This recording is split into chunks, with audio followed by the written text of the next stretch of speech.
My name is Valerie Kariuthi. I am doing sound engineering semester 4, and we had a masterclass yesterday where we're basically taught about the mastering process of our music and how to basically do the final touches on our songs. A technique I am excited to apply is EQ.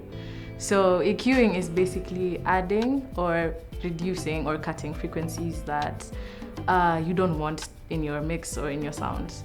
So frequencies is basically a spectrum of sound from low to high.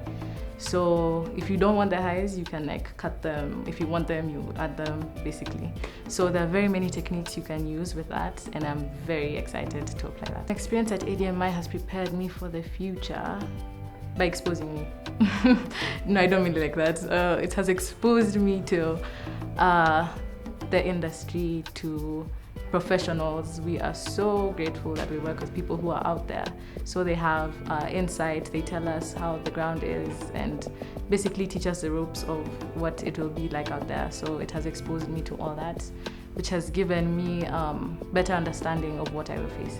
The advice I'd give to anyone who wants to try music production or live sound is to get out there.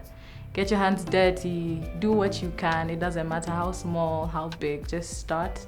And once you start, you'll just find yourself going down the, what should I call it, a conveyor belt until you get to where you want to go. Yeah, it starts small, starts slow, but you'll definitely get where you want to go. As you get the knowledge and the skill required, you're going to find yourself where you want it to be.